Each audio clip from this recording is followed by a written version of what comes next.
Qatar is the smallest World Cup host nation since Switzerland in 1954, which has led to Sepp Blatter stating in a recent interview that it's just too small. Qatar's land area is approximately 111% of the area of Hawaii. With the workers definitely not being able to sip on any cocktails on this island, Qatar has controversially built 8 different stadiums and has heavily renovated one other for this World Cup, and has established an entirely new city of Lusail, where the final will be held. Qatar has long been criticized for the treatment of its migrant worker population, and in 2017 agreed to allow international trade unions to carry out joint inspections with local officials of stadium sites. However, interviewees told Equidem that at least some of the inspections were effectively redundant because the laborers were denied the opportunity to speak to the inspectors. A Nepalese migrant employed at Lusail Stadium, the venue for the final, said, "The company rang the fire alarm on purpose. When people heard this alarm, everyone came out. These fire drills were given regularly so people would gather in prescribed open spaces. After that, managers would bring out the buses and take them away. At first, people believed those alarms. Everyone used to come out whenever the alarm rang. After this happened about 2 or 3 times, people stopped coming out. Workers started to hide to get a chance to complain to FIFA Group.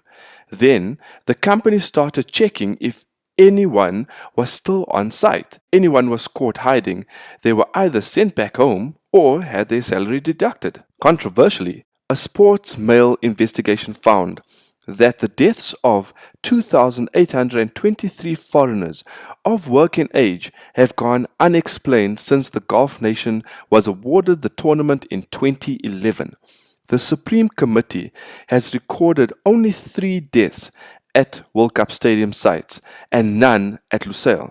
Equidem's 2-year investigation said labor and human rights violations had occurred at all of the World Cup venues. The Supreme Committee were approached for comment in response to Equidem. The Supreme Committee robustly denied the allegations laid out in the report. It said that the research presents a completely unbalanced picture of the significant progress versus inevitable challenges that remain. While we are supportive of the sharing of information which can help improve the work that we undertake in Qatar, the Supreme Committee will not stand for the publication of false and unsubstantiated allegations, or the publication of a one-sided narrative seemingly calculated to damage the organization's reputation prior to the World Cup.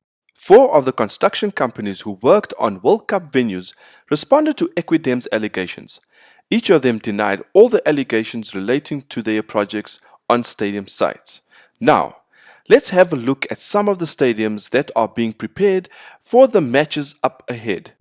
Lusail City, which is the first green city in Qatar, is 20 kilometers, about 12.2 miles from the city capital Doha. It has earned the chance to host the final of this year's World Cup, showcasing a gold front as its face of the stadium and has the capacity of holding 80,000 football fans. This stadium is going to host 10 matches, which also includes the final on the 18th of December. At a staggering cost of $767 million to build, so far no club at the moment is ready to accept it as their home ground. Its future lies as a community hub with housing units, cafes and schools after this tournament. Well, the Qatar government surely knows how to utilize its facilities. The Khalifa Stadium was built way back in 1976 and was renovated for this year's World Cup. Known for its dual-arch design, it's located near central Doha and holds a capacity of 40,000 football fans. This stadium has witnessed many events before, including the FIFA Club World Cup, Arabian Golf Cup, and the Track and Field World Championships. And now, during the group stages, it will host England vs Iran. No such plans or changes are going to be made in this stadium like Lusail Stadium. The director of this stadium, Ahmed Al Thani has expressed clearly that this stadium will continue to host matches and big tournaments only. Coming up next, we have the Al Bayt Stadium, also known as the Champions Tent. It is located in Al Khor city. It is quite noticeable as it's developed in a tent-shaped manner which was used by nomadic people in Qatar and the Gulf region. This bears a very similar liking to the many recent reports that have surfaced of migrant Nepalese men who traveled from their rural hometowns in search of work so that they can improve the lives of their families back home. These Nepalese men had to take out thousands of dollars worth of loans at almost 30% interest rate just in order to pay people so that they could secure a job at one of the featured 8 World Cup stadiums in Qatar. The Al Bayt Stadium holds a capacity of 60,000 seats, and every one of them will be filled this coming Sunday, the 20th of November, when the 2022 edition of the FIFA World Cup kicks off in Qatar. The opening game will be played between the host nation Qatar and Ecuador. They have met 3 times previously, with all matches taking place in Qatar. This stadium also holds the same fate as Lusail Stadium, where the upper tier of the stadium will be removed after the World Cup and a 5-star hotel and a shopping center will be incorporated into the stadium building alongside a sports medicine hospital. The intricate facade reflects the undulations of sand dunes while intricate geometric patterns reflect the beauty of the desert, native flora and fauna, as well as local and international trade.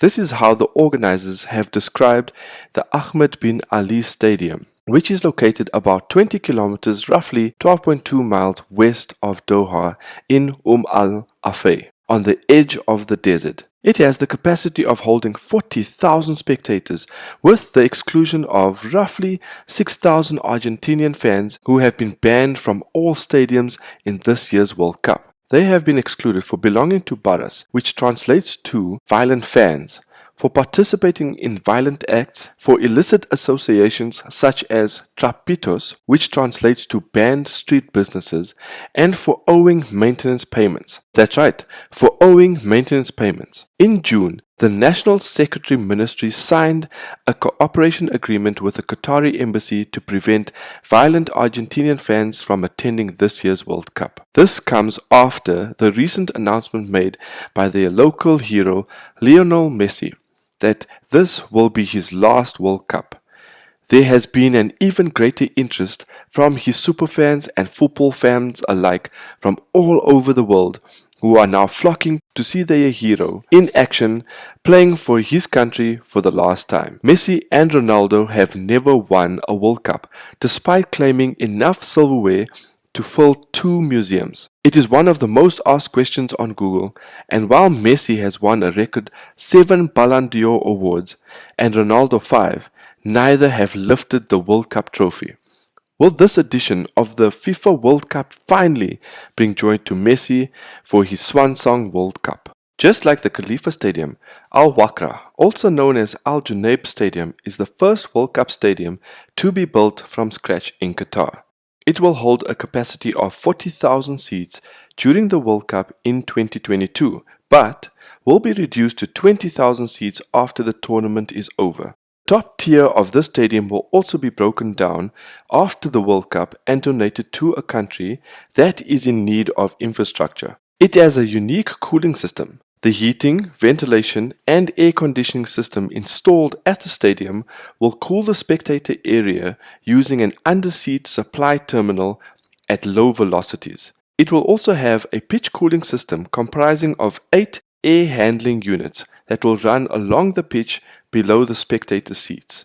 The stadium has a 92-meter long rectangular roof that will provide shade to the pitch. The steel structure, known as the Oculus beam, will connect and support the entire roof.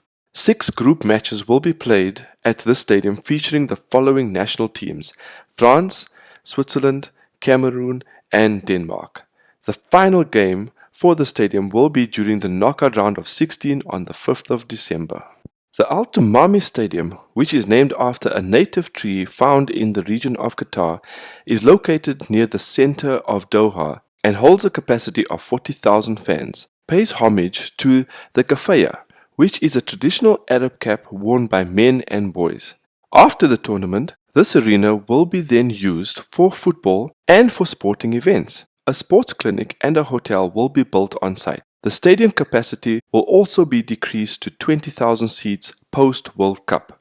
Now let's talk about one of the most interesting stadiums to host a World Cup event. Stadium 974. This unique venue will have a capacity of 40,000 fans and pays tribute to Qatar's long-standing tradition of worldwide trade and seafaring. Not only is 974 the international dialing code for Qatar, but it is also the exact number of shipping containers used in construction. 7 matches will be played in Stadium 974 during the World Cup, employing reused shipping containers to achieve a swift, cost-efficient construction.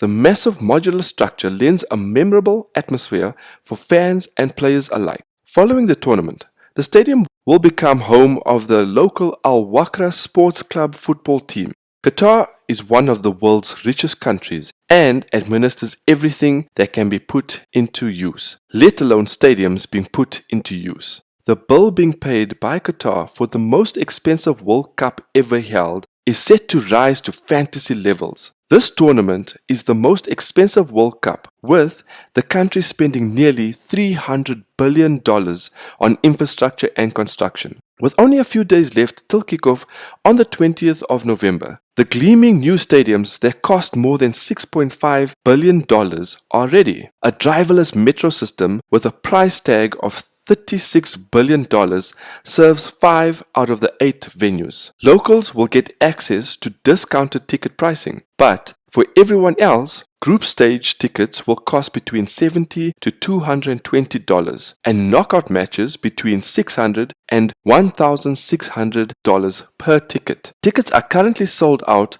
for most matches apart from a couple of group games. Far fewer tickets are available for this year's World Cup than will be available for the United 2026 World Cup.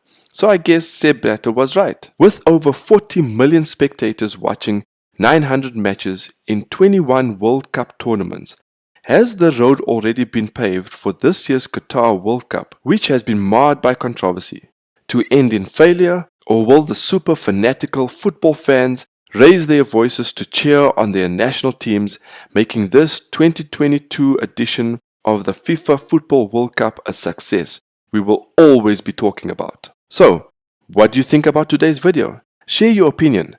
Do let us know in the comment section below, and if you like this video, please press the like button. Give us a thumbs up. Do not forget to hit the subscribe and share button to share it with your family and friends. And press the bell icon for more upcoming videos. We'll see you in the next video soon.